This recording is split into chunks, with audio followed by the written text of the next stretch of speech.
Hello, all, and welcome back to another episode of Movies and Us, a weekly gathering place filled with conversations about movies, stories, and connection. My name is Jennifer Hahn. And I'm Sarah Callan. And today we are going to be reviewing the much anticipated Dune Part 2. And we are joined by a very special guest who's going to hang out with us today as we talk about Dune Part 2, Alexis. Alexis, do you want to introduce yourself? Sure. Hi, everybody. I'm Alexis. I'm the founder of Trashwire, and I am also the co-chair of the Denver Film Critics Society. So I'm really excited to talk about Dune. It's a movie that I really loved, and I can't wait to kick off the conversation. And we are so glad Alexis is here with us today because we're going to have a pretty fun conversation about Dune Part 2. All right, Sarah, do you want to kick us off with an IMDb summary for Dune Part 2? Sure. Paul Atreides unites with Chani and the Fremen while seeking revenge against the conspirators who destroyed his family. All right. And in Movies and Us tradition, we kick off with our one-sentence summaries for Dune Part 2. Alexis, do you want to share yours first? Sure. I was going to go with something that's like, trying to be meaningful and a cautionary tale about faith and following a messiah. But I was like, you know what? I'm going to go with Timmy rides a worm and fights Elvis. Amazing. Oh my goodness. So I love good. it. I love it. Well played. That is far more fun than something meaningful and deep and whatnot. Love it.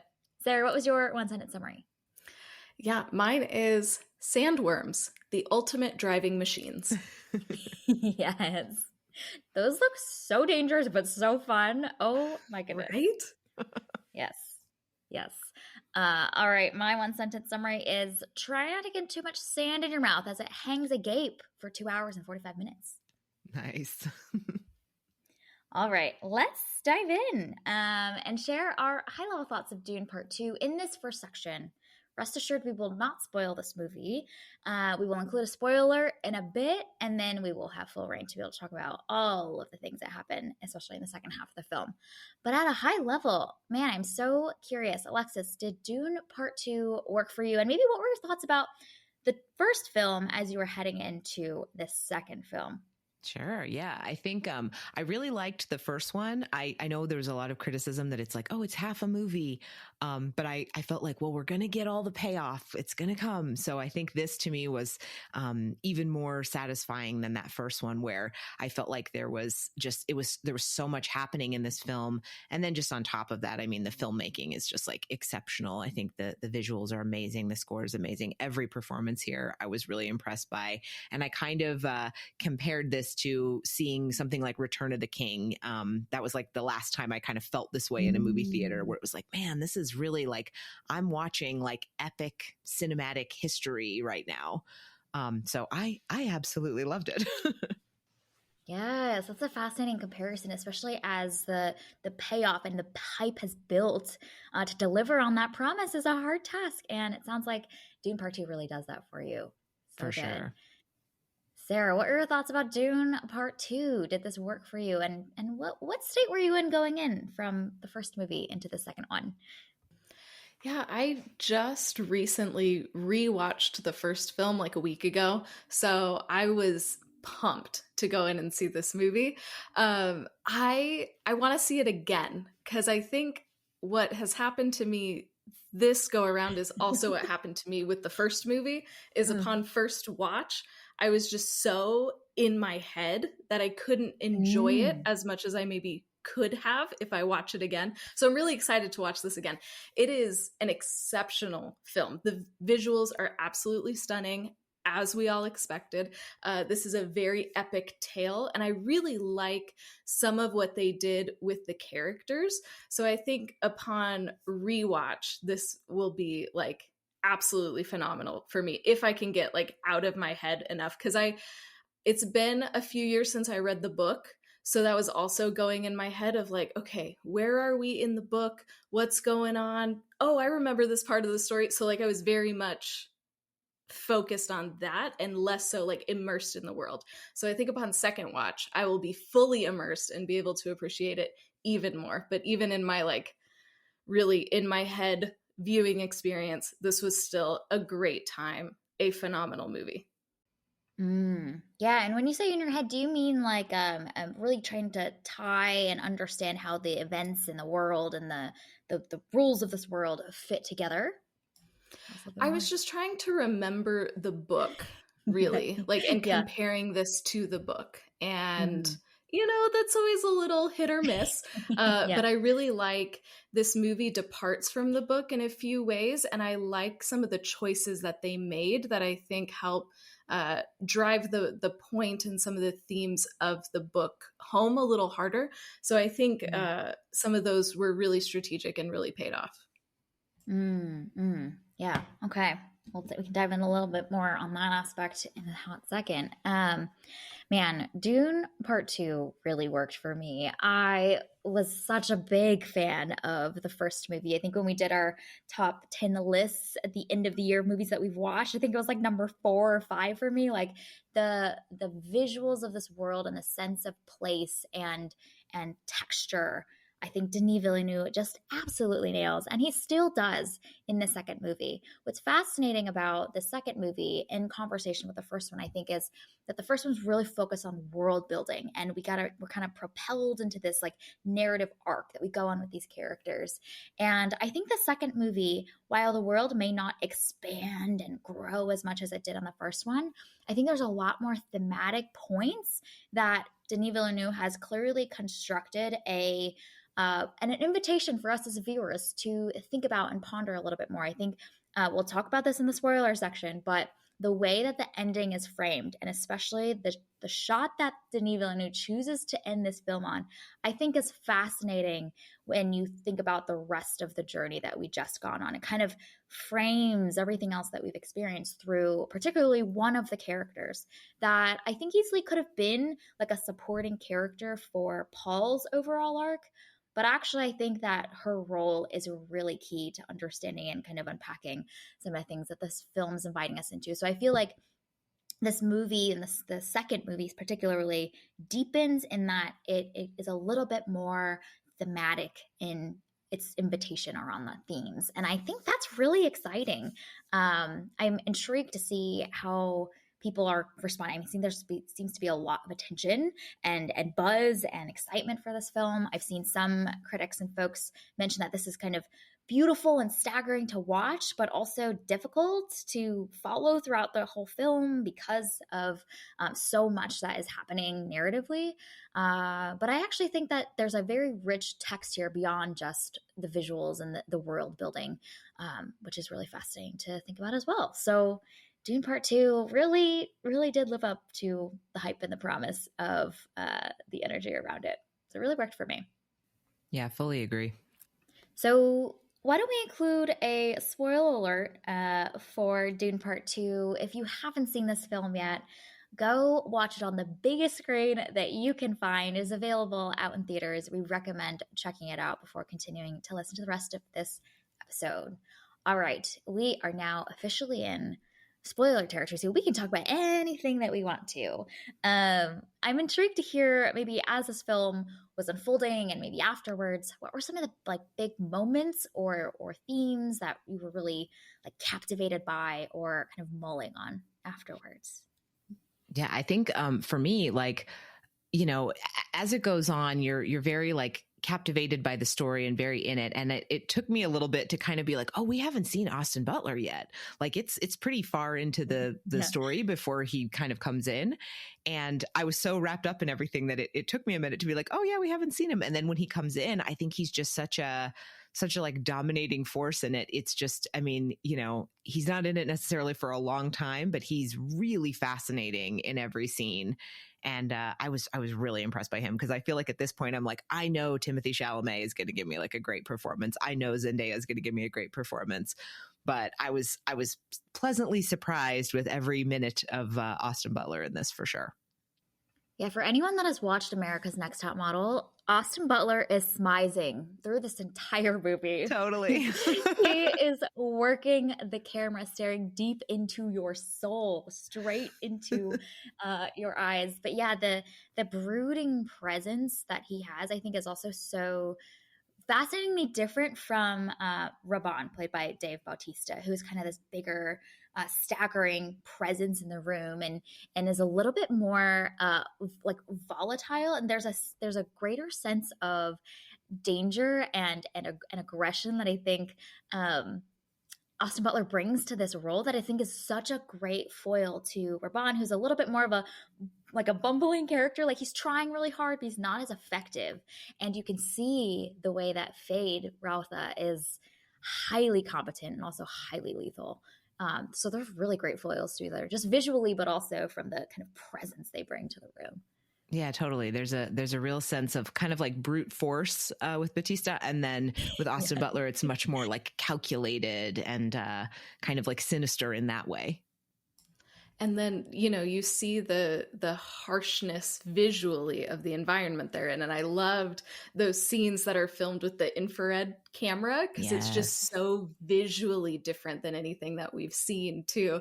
So that was just such a cool way to take us into this different world and see something that we haven't seen before. And it just accentuates all of those things about Fade Rautha and his harshness. And so then when he's staring into the camera, into your soul, it's even more jarring just because the visuals look so unexpected. Completely agree. All the stuff, like all that kind of like black and white infrared. I loved the fireworks that are like ink blot kind of inverse fireworks. Just such a really cool like way to give you a quick contrast of like just visually, this is a very different world than Arrakis. These characters are in an environment it's black and white. It's much more harsh. It's much more kind of dangerous and cold, and it just reflects the characters so well, I think. I was cracking up at the Harkonnen version of fireworks. Like, of course, they're going to be these like black splotches that are just like exploding in the sky. There's nothing cute and fun and lighthearted and joyful about them at all. It's their version of celebrating, and that visual choice again is like such a testament to Villeneuve's like vision for this world and creating those little details as signals for each of the kind of cultures of the different houses. Oh, that little detail is so great. Absolutely. And I don't recall in the novel how quickly or soon in the narrative we're introduced to Fade Rautha, but I think it's smart for the film to hold off the introduction of him until the second movie, because it feels like the world is expanding. We are growing into and understanding who else is part of the Harkonnen crew. But correct me if I'm wrong, but he's not in the first movie at all. And we get his full introduction here. Yeah. Mm-hmm, mm-hmm. I think the first movie, like they have to do so much world building because this is so like dense, this story, that I think there's a lot of heavy lifting that has to be done in that first movie with kind of like, who are the Bene Gesserit? Who are the Harkonnens? Who are the Atreides house? Like, what's going on here? You know, like you need to learn so many things so quickly that I think it's a really good move to kind of like hold off, go to the second movie and be like, okay, now you know what this is.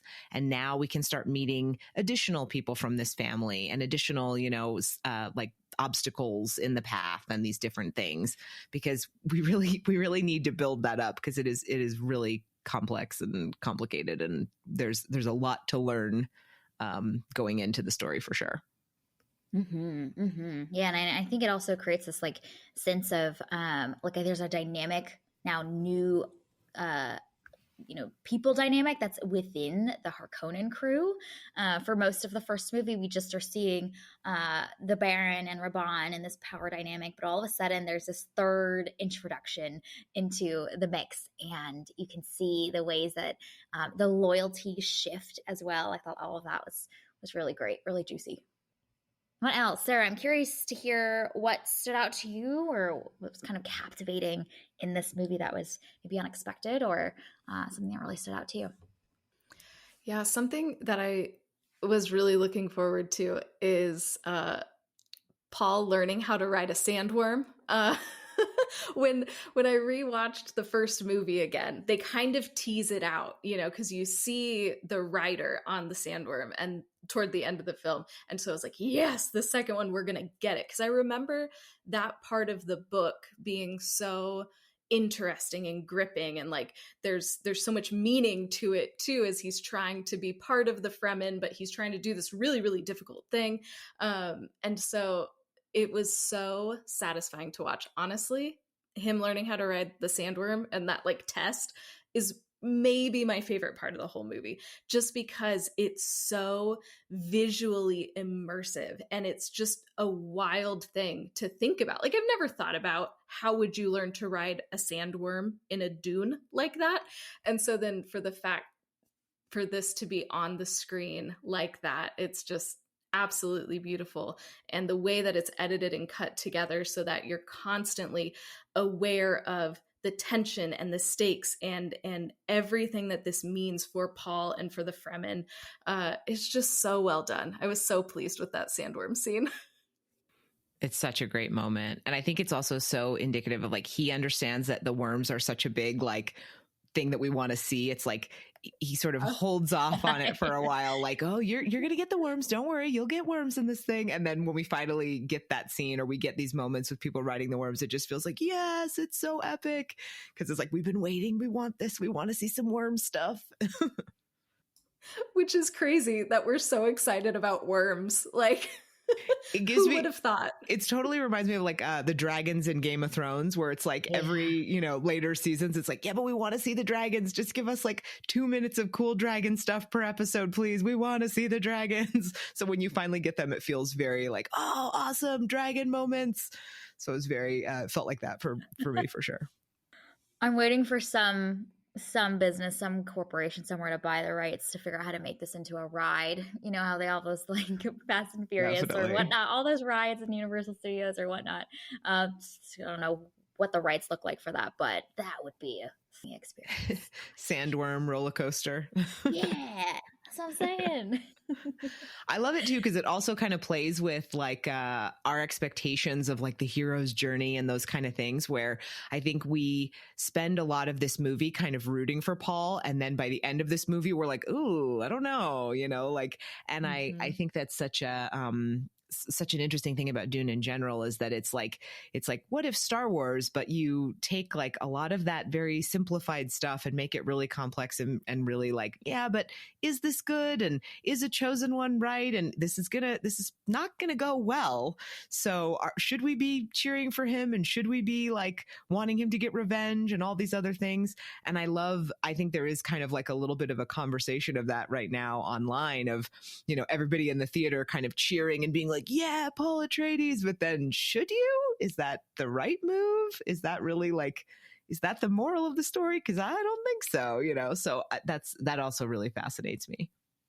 Yes, 100%. That was the thing that I was like most captivated by in this rendition of this Dune part 2, which I was kind of surprised by. I expected maybe this to be more focused on Paul's arc and his rise to power and him embracing his destiny and all this stuff, but the shot, and especially the last like 30 minutes of the movie, but especially that ending shot of Chani's face, and you see like all of the emotion on her face, like it kind of is this unsettling feeling at the end where like he's risen to power, but you see his like aggression and this like desire for power that feels like such a transformation in the wrong direction from the Paul that we see at the beginning, who's like, hey, I'm not your guy, I just want to fight alongside you, I want to help your people. Like there's a humility you see in him that by the end seems like it's not there anymore. And I think there's like a version of many of those scenes where he's like in front of the crowds and rallying them up and generating energy and inspiring them, that would have been a more inspirational tone in the way that we could have like read that scene. But I think the way that this creative team has interpreted and positioned those scenes, you're kind of like not really that excited for him anymore. There's a sense of like raw desire for like a prideful ambition that feels a little bit more insidious than that natural like hero's journey that, you're right, Alexis, we typically would see in a story like this. So I thought the decision to end on the shot of Chani's face and her, just how dejected she feels, and the ways that the person that she's loved that was so pure in his intentions seems to have fallen in a different direction, felt like such an intentional choice. It's the ending shot is not Paul standing on the cliff, like looking out hopefully across the dunes for the vision that he's painted for these people. No, it's actually ending on the person that he loves, who feels like she's been betrayed by him because he's made all of these trade-offs for him to gain power. And that felt like such an intentional choice and such a fascinating one that I did not expect. Yeah, I love that we have like a major Hollywood movie like this, and something that is being embraced by audiences to the tune of like huge box office success already, that is kind of more gray areas like that. I think, for 15 years now, we've had Marvel movies that are very like, and then the hero wins and everything's great. And I think people are almost conditioned to have where it's like, there's good guys, there's bad guys, and the good guys beat the bad guys and everybody's happy in the end. And then this is this story that comes in and is epic, but then says, yeah, but is that good? And I think with those shots of Chani at the end, it's so great to be like, no, like you're not supposed to identify with Paul. You're supposed to identify with Chani. You're not supposed to be like, yeah, team Paul. You're supposed to be like watching Chani go, this is all going really bad, and this is not ending in the way that you would want this hero's journey to end. And I love that we have audiences that are like watching this, and I hope getting that message, or I hope, are not leaving this movie being like, yeah, team Paul, like Paul's the emperor of everything now, like, so I hope that's what people are taking away from this.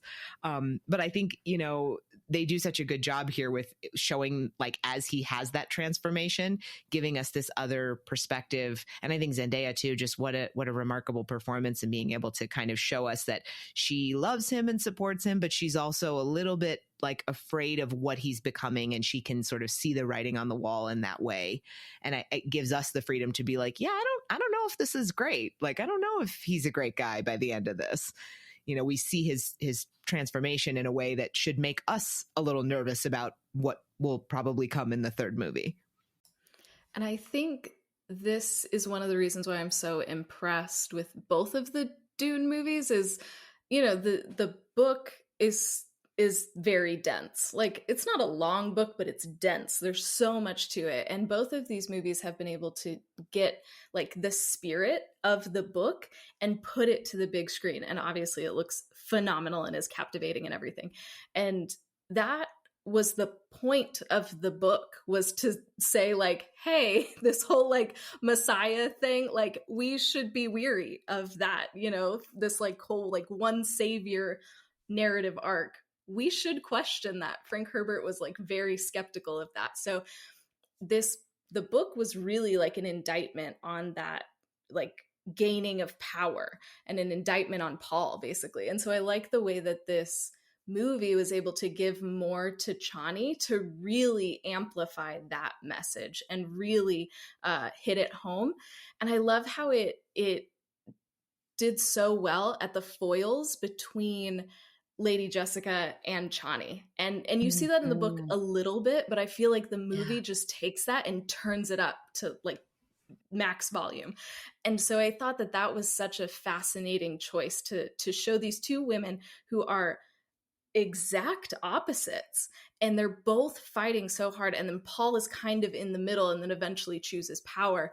I thought that was so well done, and again is just in the spirit of the book, and then just lends itself to making all of these larger points about power and all of these dynamics.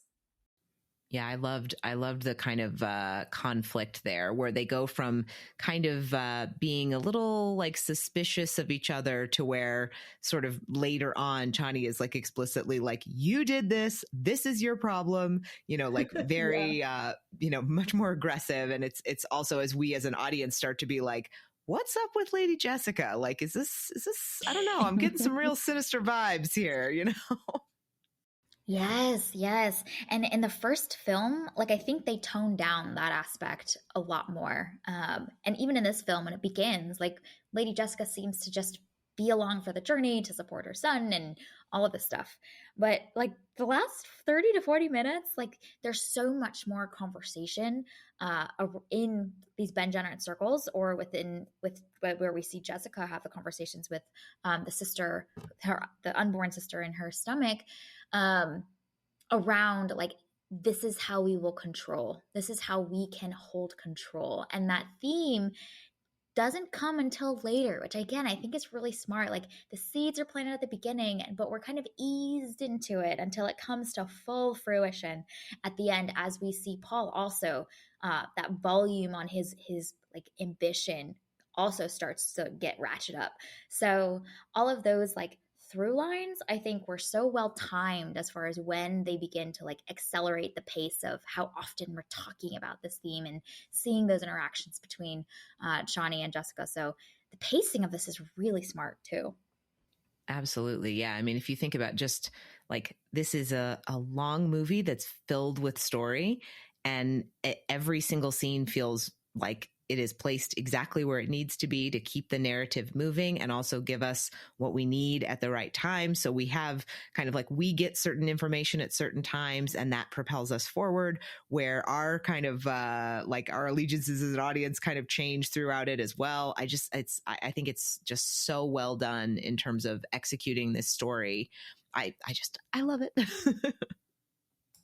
And I love the way that, to your point, we spend time in all of these different worlds so strategically. You know, we're in Arrakis for a long time, but we're also in Getty Prime. We are where the Emperor is. We are seeing these different worlds and these different groups of people, even within those worlds. So we're constantly shifting and seeing how these different allegiances and these different people groups all relate to one another and all want what the other have, which just feeds into the conflict. So it's this really smart example where we see the micro conflict and the things that are happening with these named characters that we know, but then we also zoom out and we see the macro conflict that's then feeding these like minor conflicts with our characters. And so just that sense of like narratively of like the micro and the macro both working together to keep you moving and understanding the larger context. You know, it's not just Paul on a power trip. There is a lot of other forces at work here, and the film does a really good job showing us all of those. Yeah, and how kind of like precarious everything kind of is, you know, where it's like they're basically on this situation, like on a powder keg situation where, well, if this does this, then this will result in this thing happening, but we can't have that happen because that would mean that this would happen. And there's you really get the sense of kind of the political turmoil going on without like, you know, long lengthy scenes of people going, and here's all the political turmoil going on. It's like you get you kind of get the implication of that in a lot of places, and it lets you know like, oh, things are a little tense like around this galaxy or whatever, you know, like you kind of you get the vibe of that through like sort of subtle moments, especially a lot of the scenes with Florence Pugh where she's like, yeah, but we need to do this and we need to be smart about how we make these decisions. That kind of political piece of that, it was really fascinating. And that's a challenging task to adapt this incredibly complex and intricate world to the big screen. I know back when the first Dune came out, we reviewed and talked about the David Lynch version, the 1984 Dune, that had just so much bloat when it came to all of those details and dynamics and context, and yet also like felt like not enough information to know the stakes of what was going on. So I'm impressed at this team's ability to really structure this in a really tight way. Like even the details of like, why is there a sister in Jessica's womb that she can talk to? Like that whole bit was so confusing in the 1984 version, and it seemed to fit right in. Like there was I think a little bit of an explanation of why, and because she drank the elixir, the water of life, that all of a sudden like Aaliyah's ability to see and communicate was awakened. Like quick little detail that was included in, and that could have easily been either too much context or been really confusing for us to understand, like who is this voice that is speaking across some of these scenes. And I thought they handled like that's an example of the way that they can handle these like complex details that have a ton of explanation in the book, in a very efficient way. So the efficiency of the structure and the context laying and the world that exists here and the rules of this world was quite impressive.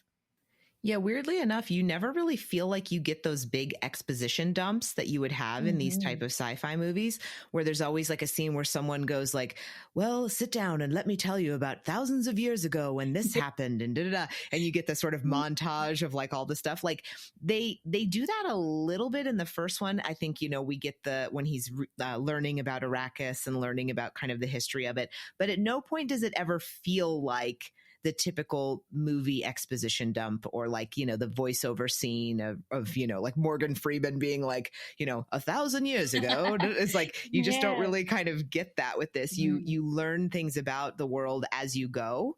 And the world, it feels like, well, all the characters in the world are like, yeah, well, this is how this is. And so you don't ever feel like you need somebody to kind of stop and tell you like, here's everything that's happening in this scene and here's who everyone is. You just kind of get it through context. And I love that about this. Yeah, and one of those other great examples of what you just shared is that we like get a very quick little bit from Florence Pugh, but it's so strategic because it also introduces who this new character is. So they're hitting like 10 killing 10 birds with one stone, you know what I mean? Like they can introduce the character, kind of give us a quick recap of what happened in the first movie, set up the stakes and the tensions of this world, and then we kind of dive right into that first little action sequence of the Harkonnen ambush, and we're like rocking and rolling. Like after that little tiny bit, we don't really get that much, but it's really smart because then we also have context of like, who is Florence Pugh? What is her relationship? Who is she? They don't need to do that explaining later on because they've kind of used her as that framing device. So that was a smart strategic choice as well. Yeah. And I just love that this movie knows that we are smart as audiences and that we will pick up on those things. We don't need things explained to us in black and white, but we can pick up on the vibe. We can sense the dynamic between the peoples, and as we're going we can pick up clues, and we can pick up context clues and make infer things and make assumptions and learn as we go. And so I just love that this movie really respects us as the viewers, which means that it can spend more time just on where it needs to focus instead of giving us facts or giving us exposition. That is such a good point, and I think such a huge factor of why like people are really embracing this movie, and I think why we're getting comparisons to stuff like Lord of the Rings or like original Star Wars is the movie does seem like it's like, well, you'll figure it out, like you're smart enough to understand. And I feel like that's such a rare thing these days, especially in like a blockbuster type of huge movie like this, where they're kind of like, no, we trust the audience. The audience will understand what this is. And they don't need to be like, and these are the bad guys, which I think we just get so much of that now. Especially, I think superhero cinema has kind of done that a lot to us. But, those can be fun movies as well. I just think it's so great to have a movie like this where, like you said, it kind of respects the audience and knows that we're smart enough to understand, we'll be on board with it. Like you don't need to do the kind of typical things here. We can move forward with the story. Yeah, if you see black ink fireworks in any of your movies, you know it's the bad guys. Surefire clue. That's also where stuff like the score comes in and really helps too. I think Yes. this, especially in the sort of later half when we start to see Paul kind of turn a little bit more tyrant. The score does a lot of, where you would have a very triumphant, big, like celebratory piece of music. We get something that has a little hint of like, I don't know. And I think that helps a lot as well with us being like, okay, like you're going to tell us through the language of film that, how we need to feel in these scenes rather than having a character explicitly be like, Paul's turning into a little bit of a tyrant here. Like you don't necessarily need somebody to spell it out. You can tell us through visuals, you can tell us through score, you can tell us through performance from Zendaya, and we can understand all these things as we go without it being explicitly spelled out in dialogue or something. Yeah, he's yelling a lot more in the last 40 minutes there. Like, oh boy, is using his vocal cords. And so yeah, you're so right that even that performance contributes to those tones shifting. Like we just see, through Timothée Chalamet's eyes as well. Just there's a a hardness and a coldness that we don't see in the beginning of the film, where he's a lot more warm and tender and softer and more willing to just submit and yield and learn. There's a humility we see in him that is quickly gone. He's got some crazy eyes going at the end there, where the obsession's there.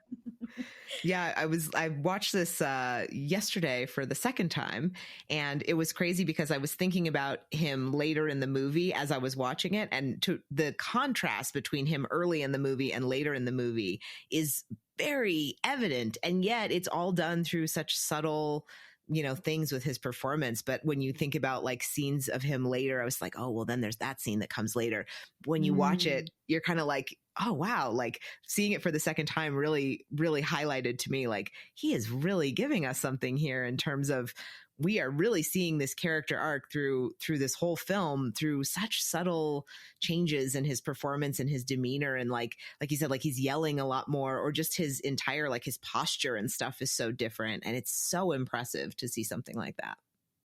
Yeah, no, that's a really good point around like his physicality in those scenes is also different. He's got these bigger, bolder gestures that are a lot more like quick, whereas there's a little bit more fluidity at the beginning. You're right, but he's like, fist pumping in the air, blades going everywhere. There's a lot more like physical strength that he's bringing to bring that presence to the room, to rally these people to follow him. That wasn't there from the beginning. That'll be interesting to observe in a second and third and fourth watch to see his transformation. I also think that Rebecca Ferguson also brings a shift in Jessica's like physical performance, and also just the facial expressions that she brings in the later part of the film, where she too kind of undergoes a parallel transformation with Paul, where she is fully also realizing the full extent of her power and control, that she's seeing the thing that she has born into existence rise to full fruition.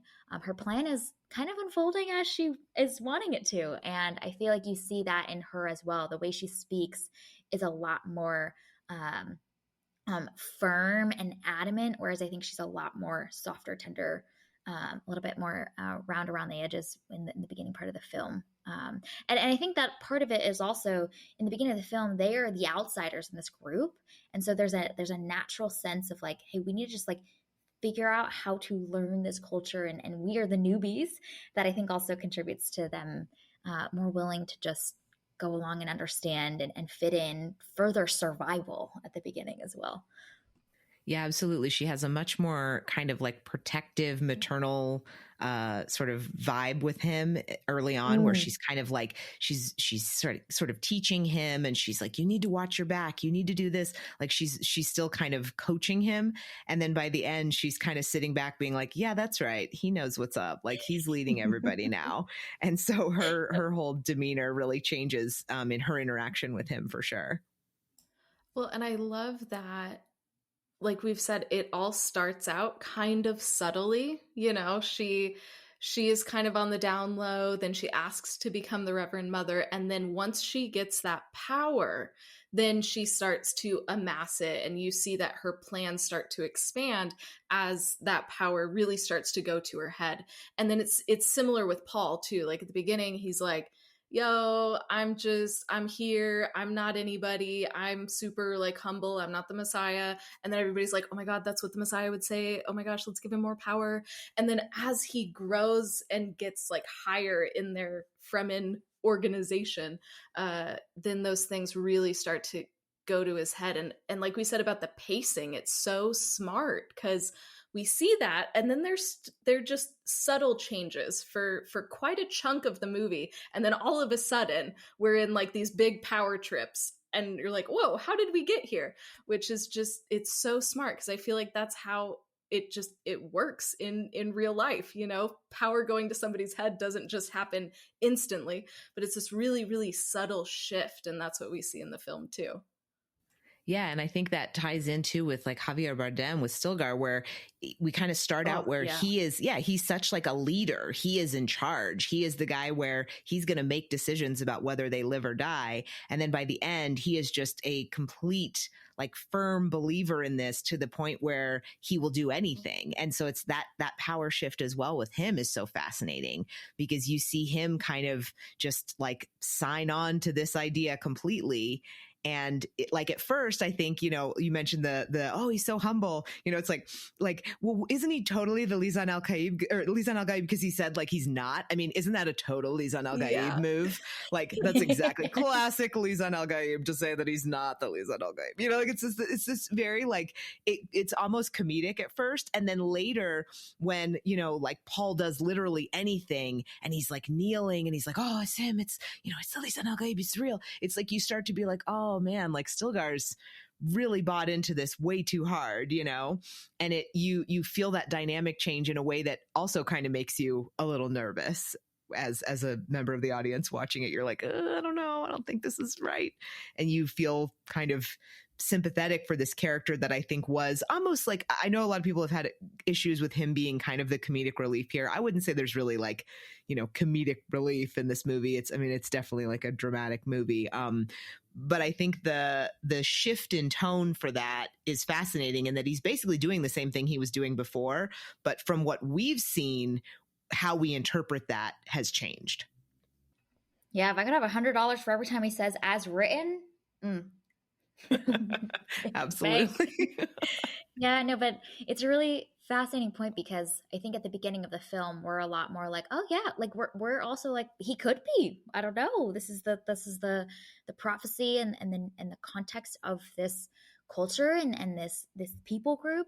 But later on, as we learn the way that Jessica manipulates and kind of fans the flames of this story being told about the prophecy and the chosen one, I think we start to read his commitment to it much differently. So yeah, I think that's a really good point. That that scene where he turns around, he's like, "Of course." I think is a pretty scathing indictment on kind of that like blind willingness to just get kind of be intoxicated by these belief systems without questioning and evaluating them and then really making it your own. There he's kind of that representative of that type of blind faith, like willingness to go to the ends of the earth for something that he might not fully understand, realize the implications of what he's supporting. Yeah, absolutely. Kind of like what sort of propaganda has been planted in you to lead you to this belief. And it's just like at this point, he's too far gone. He just believes it too hard. So it's like, well, he's too committed now. Yeah, and Javier Bardem gives such a good performance too, and I really appreciate across both movies how much we see of his range too. Like you said, Alexis, like he starts out as this like really tough leader guy, and then by the end he is a completely devoted servant of Lisan Al Gaib. And the journey that he goes on is very, very fascinating in the way that Javier Bardem was able to navigate all of those changes and all of those shifts while also in the presence of some very great performances from the other actors. I think was quite noteworthy. He really stood out to me in this film. Yeah, absolutely. I feel like there is just no member of this cast that's a weak link in any way. Like, even people that have like just a few minutes of screen time, you're still like, man, this is like, you're really killing it. Like every single person is just giving 110% here. And it's like, I can't even single out like any one performance that's great, because then you go, yeah, but also, like Javier Bardem was amazing. And then, oh man, Brolin, and like, oh, Zendaya, like every person was so impressive in this. Can we also just shout out Zendaya for a hot minute? Like, I know that we've already talked about Chani a little bit, but I feel like we should talk about her some more because Zendaya gives such a good performance. And again, like her arc in this movie is a lot. She goes through a lot. There's a lot of subtle changes too that she does. And there are certain moments that are just absolutely breathtaking from her. And so I hope that more people are paying attention to her performance and giving her the recognition that she deserves in this, because she absolutely holds her own and is that emotional core, that moral center of this movie. And I feel like she absolutely nails it. Yeah, I think it's really fascinating how kind of in the first movie and in the early parts of this movie, your kind of like audience identifier character is probably Chalamet. And then by the end of this movie, your audience identifier character is completely Zendaya. And we're totally like on board with her. And I think so much of that is through her performance as we subtly kind of shift our focus away from maybe we don't really know Paul as well as we thought we did, but we know Chani, and Chani's a real one, and we identify with her so much more. And sort of those final scenes with her sort of seeing what Paul has become and just kind of walking away, that is fantastic to me. That was just so moving, and really is like, this is kind of the thesis of this movie right here, with her seeing what's happening and being like, nope, and just kind of getting on the worm and being like, I'm out of here. That I loved. And I love the detail of that scene that you just mentioned where everyone else in the room has bowed to Paul as the realization of him becoming the emperor of the galaxy, the universe. And there's the shot that specifically is on her where she does not bow, but she walks out of the room. And I love that they included like that little detail in that staging, that not only does she not bow, but she walks out. And they could have cut away from that sooner and just, like face her reaction and then cut to the next sequence. But I love, like, that is her way of resisting, rebelling, and stating her point of view on everything else that everyone seems to buy into. She's like, no, I am standing for what I believe. I will not bow to this. And I love that little detail. Like, she not only doesn't just vow, but she completely walks out. And that, I feel like, was such an intentionally designed choice. And that act of her walking out carried so much meaning and weight. So good. And she's giving us so much strength in that performance too, with no dialogue, to just really kind of through her expressions give us that sort of defiance and that rejection of what everybody has embraced. She's saying no to that, and it's really cool to watch. And I love that builds upon that earlier scene when everybody is kneeling before Paul, and Stilgar is like, Paul, you have to kill me. That whole scene, she's trying to protest. She's trying to say, no, I'm not going to bow. I'm not going to do this. And Gurney keeps like dragging her down and is like, no, I need you to be strategic. This is the politically expedient thing to do, is just go along with it. And she knows that it's not right, but she goes along with it anyway. But then by the end, she's finally like, nope, I can't do this. I'm leaving. So we even get to see her growth across those two scenes as well. Yeah, that's so good. That's such a great detail that they've woven together, the setup and payoff. So good. And I love about that scene too, that like you see the hurt on her face as well. And Zendaya like is so good at emoting with these small muscles on her face and her eyes. Like, while she is so strong and so defiant and so grounded in what she believes in, that this is not right, you also see the fact that like when Paul asks for Florence Pugh, the princess's hand in marriage, because of the political expediency of it, you see that hit her like just a gut punch. And for so much of this film, their like love and their romance and the relationship is so much at the center of this, that felt like the right moment too, the right reaction for the person that she loves to betray her in that way for his own gains, for his own political ambitions. And so she's still holding it together because Chani is a strong woman, but also you see that like there's so much else getting coming up through her face that I thought was like this really great blend. It's hard to do that, to like do this like emotional overflow, but also I'm going to hold it in. Oh, that's some subtle, incredible acting right there. Absolutely. Like, she's hurt, I mean, it's the kind of thing where she's hurt on a larger scale of knowing the kind of political implications of this, but she's also just hurt because that's somebody she loves. That's like, I'm going to marry this person right in front of her, you know?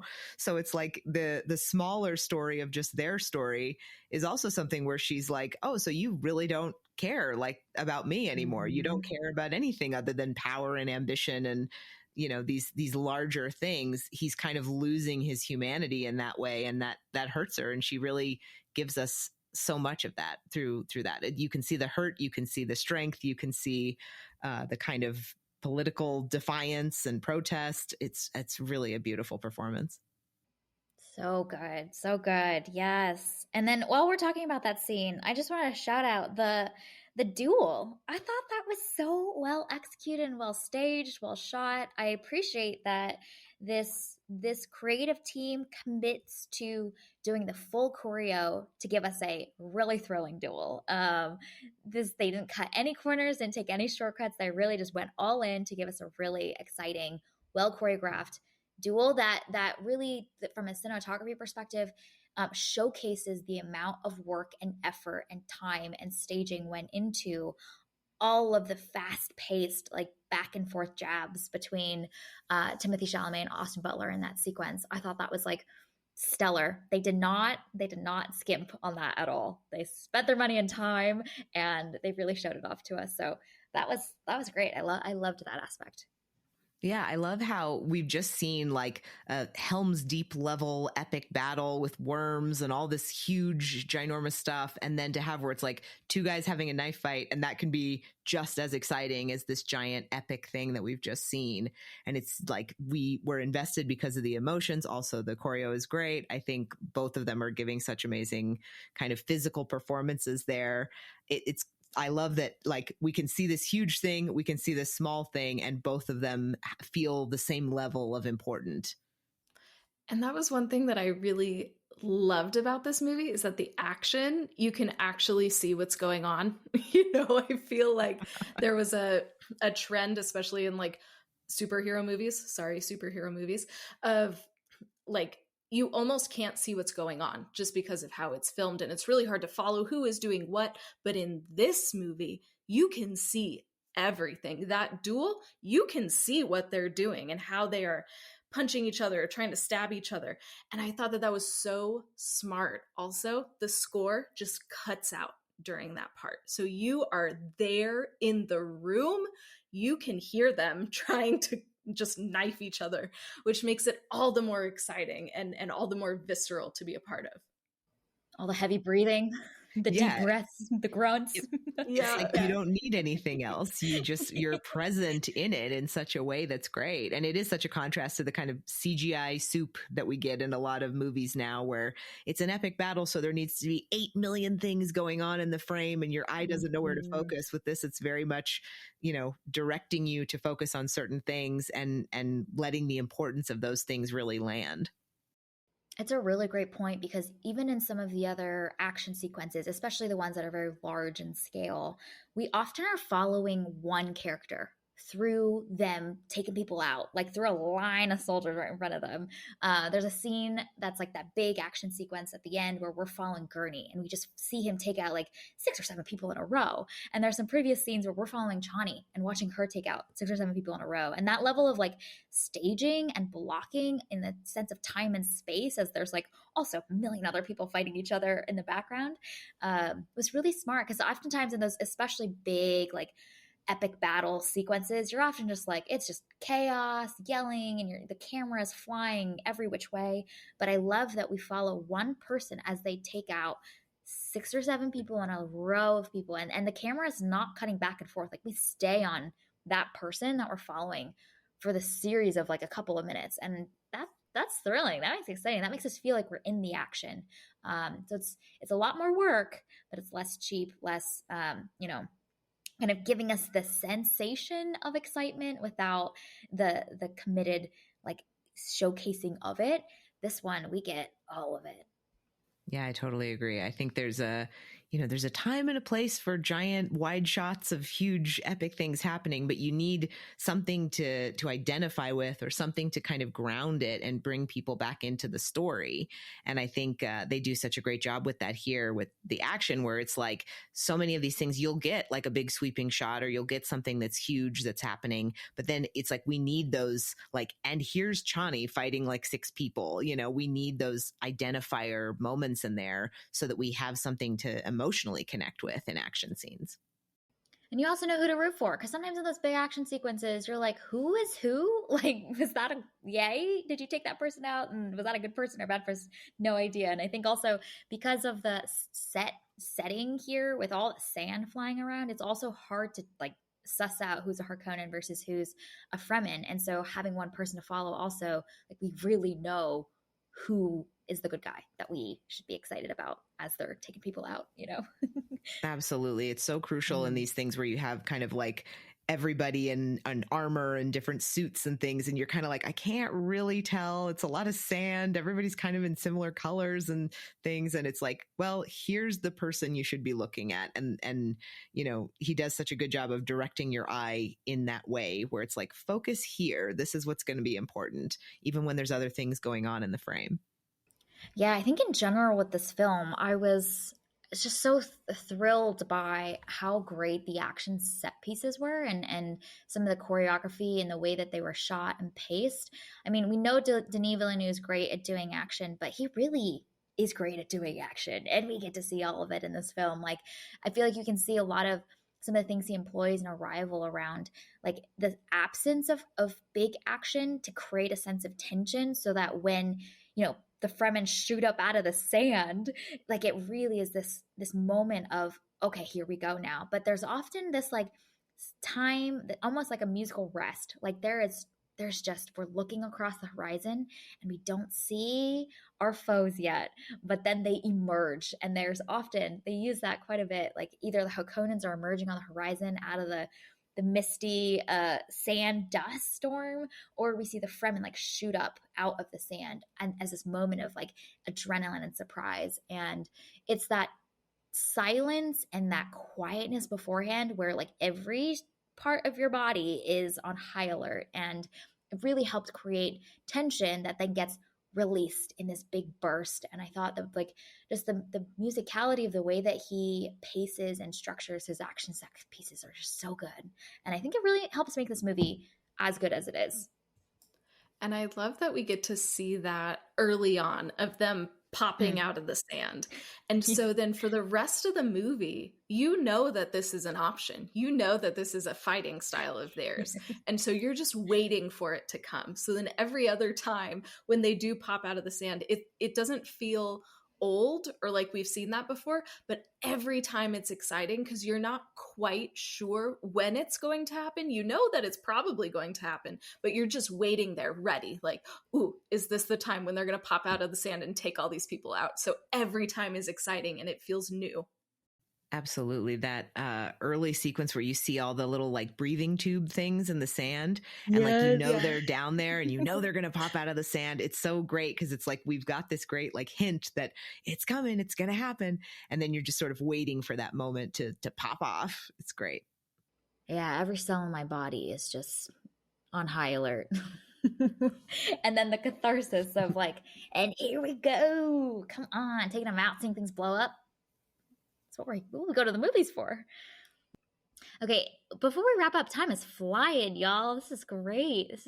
Any other last thoughts about Dune Part 2 before we wrap up? I think this is this is what we go to the movies for, what you just said. I think that is exactly this. And it's like, you could wait and you could watch this when it's on streaming or something, but why would you? Why would you deny yourself the experience of seeing this on a big screen with like amazing sound? You have the chance to do it and you should. I think a lot of people ended up watching Dune Part 1 like at home because that was when they were doing the day and date release, and that's fine. But if you can, this is a movie to go to a movie theater for. Even if you can't see it in IMAX or something, this is a cinema experience for sure. Yes, plus 1,000%. And I love that you mentioned the audio and the sound design because that is also something that is just so immersive and visceral in a theater that it's just gonna be different when you're sitting on your living room couch, on your home audio system. So, man, you need that coursing through your soul as you watch this movie. It really heightens the level of immersion that you experience and the adrenaline inducing experience. So plus 1,000%. Yes, yes, yes.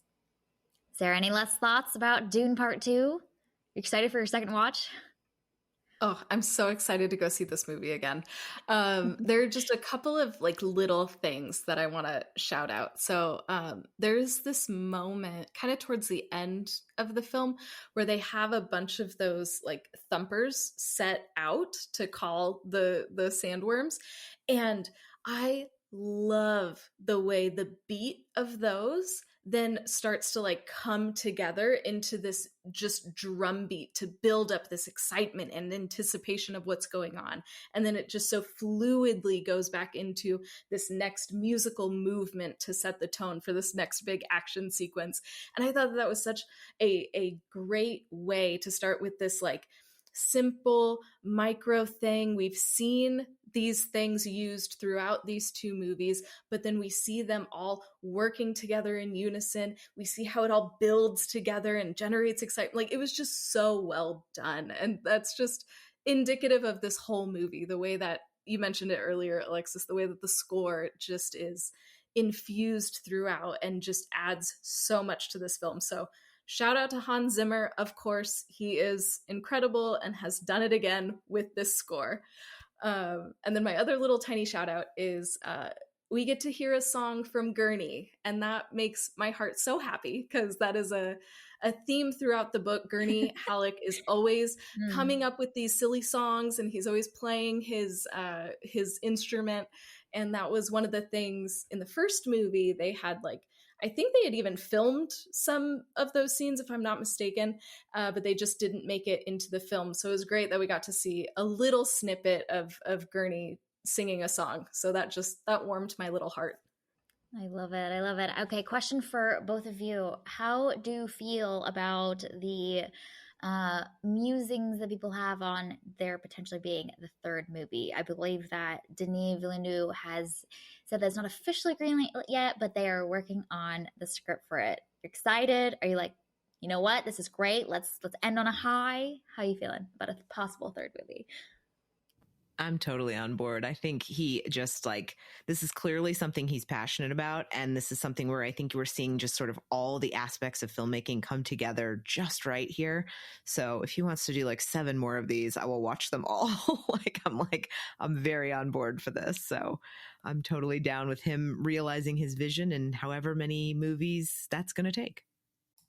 Yeah, I'm curious. I think if Denis Villeneuve can maintain this level of I don't know, for lack of a better term, control over the production, and he can really drive it and make his vision come to fruition, then like sure, I'm here for it. But if this starts to be more of like a money grab and like studios are trying to just do a capitalism to do a capitalism, then I don't want more of that. But I think with these two movies, it's obvious that Denis Villeneuve is an incredible director. So if he is at the helm of this, I'm down. I'm also very curious because there's supposed to be a Ben Gesserit like limited series coming out this year, and I am excited for that because I am fascinated by the Ben Gesserit. They're so interesting to me. So that's also something that I'm excited to watch. Yes, 1,000%. I'm intrigued to see what they do with that. I feel like there's already the feeling that you have of so much like dynamics between all of them. You know, like even that in the ending scene, Jessica talking to the other Reverend Mother through the voice and saying like, "You should have believed there are no signs," and she's so smug about it. Like, oh, give us the juicy drama between all of them. I feel like they are all so sharp and so strategic that to see them, you know, scheme together or against each other would be very entertaining. Very entertaining. Yeah, I'm intrigued to see how this third movie potentially plays out or doesn't, I think it's encouraging to see, at least for right now, Denis Villeneuve say that if he does make this third movie, it would be the last one. And even though there are like I think 7 or 8 more books in the series in the world, that he's calling it at 3. So it'll be fascinating to see. Yeah, it's almost amazing to have a filmmaker be like, yeah, I don't want to drag this out to be 37 movies. No, I want to tell the story. And that's what I'm most concerned about. Like, what? In this day and age, in this economy, someone that wants to tell a story? It's kind of amazing. Yeah, to show that level of restraint, he's not falling into the trap of Paul Atreides, which is getting intoxicated and drunk on ambition and money. Yeah, he read the book and he learned the lesson. So yeah, I also read that, this isn't like the third Dune is not going to be the next movie either. And he has other stuff in the works. So I also love that he's like, no, there are also other stories to tell. Like, I love Dune and I'm here for this, but there's other stuff that I'm working on that needs to be released first. So I feel like that's also probably a really healthy mindset to bring to this. Yeah, I think we're so not used to like someone being like, I have a successful thing and I'm not just going to milk it and cash in. Like, yeah, I'm going to take my time and work on some other stuff. And eventually you'll get the third movie. It's like, what? Like, it feels so old school to do that. I can't believe we're not going to just turn this into a giant commercial franchise all the time. Yeah, with like 7 spin-offs, limited series, 7 other movies planned. Yeah. Like you said, a ride. Like, it's like, okay, when do we get the ride? When do we get all the merch? When do we get all the little things? Yeah, exactly.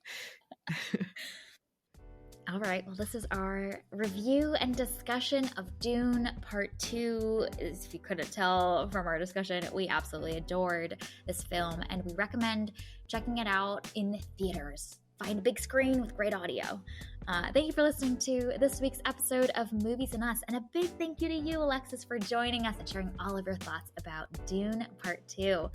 Where can people find more of you and your thoughts, opinions, and follow you on the interwebs, all the socials? I am at Trashwire on Instagram, TikTok, YouTube, all the places. I'm also at Alexis Gentry on Instagram. You can find me there. And thank you so much for having me. Of course. It's a great time. All right. Well, our name, Movies and Us, sums it up. We're all about movies and the powerful ways we can connect with each other and the world around us. This podcast is about all of us and our shared stories, so everyone is welcome here, and we're so glad you spent time with us today. You can subscribe to this podcast on Spotify, Apple Podcasts, or wherever you tune into your favorite shows. Drop us a rating or review letting us know your thoughts about Dune Part 2. You can connect with us on Instagram and Twitter at Movies and Us Pod, or email us at moviesanduspod@gmail.com. We will be back next week to discuss all of our thoughts and opinions about the 2024 Oscars, and we'll share a little bit of our predictions for some of the key categories. We hope you have an amazing week, and we'll see you very soon.